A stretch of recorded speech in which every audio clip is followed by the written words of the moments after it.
Japan and Sri Lanka signed a Memorandum of Cooperation on the Joint Crediting Mechanism for Low-Carbon Growth Partnership this afternoon at the Presidential Secretariat with the presence of President Ranil Wickramasinghe.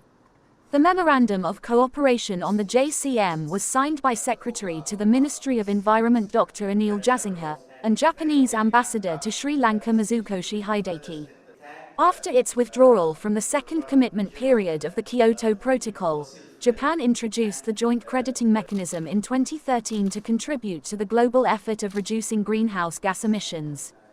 This mechanism has been developed to reduce GHG emissions jointly with developing countries and share the greenhouse gas emissions reduced as the percentage between Japan and the agreed party country.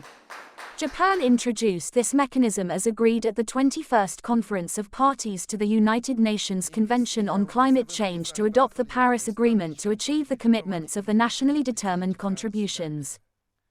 It is my great honor to be able to sign the bilateral cooperation on the Joint Crediting Mechanism, JCM, for the low-carbon growth partnership between Japan and Sri Lanka, here in this presidential office. Sri Lanka and Japan have a long history of close relationship in various fields. On 28th September, His Excellency Ranil Wickramasinghe, who visited Japan to attend the state funeral of former Prime Minister Shinzo Abe, and Japanese Prime Minister Fumio Kishida held a summit meeting and exchanged views to further strengthen cooperation between Japan and Sri Lanka. Today's agreement will encourage further such cooperation. In the field of environment, climate change is one of the most serious crises that human society is facing. I believe that the JCM is an effective scheme by which Japan contributes to the reduction of greenhouse gas emissions. Under this framework, Japan will support the sustainable development of Sri Lanka by reducing greenhouse gas emissions through the investment and technical transfer of Japan's leading decarbonization technologies and infrastructure, as well as promoting renewable energy. Japan has established the JCM partnerships already with 22 countries in Asia, Africa, Latin America, and the Middle East since 2011. And Japan has made tangible results in greenhouse gas reductions through these partnerships. Today, Sri Lanka became the 23rd partner country of Japan's JCM partnership. Under this partnership, the government of Japan will be providing financial services to projects, as well as support in investments and technology transfer from Japanese companies to help the government of Japan to achieve its sustainable economic growth and emission reduction targets toward carbon neutrality by year 2050.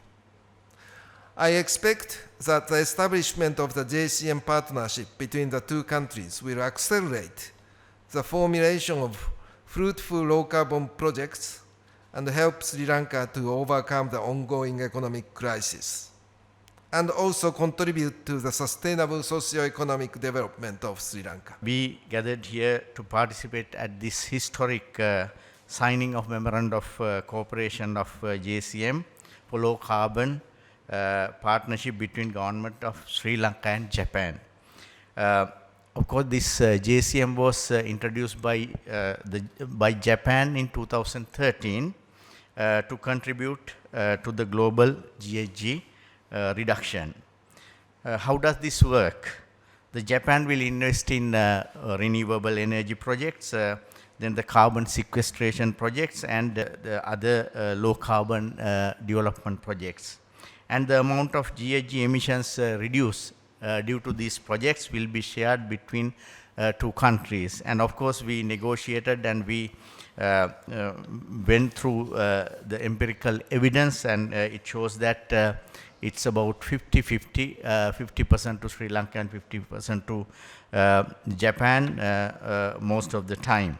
Of course, the selection of these projects and the monitoring, evaluation, and the percentage of sharing, how to share the credits would be decided by a joint committee that would be selected later. For more latest news, subscribe to FTTV.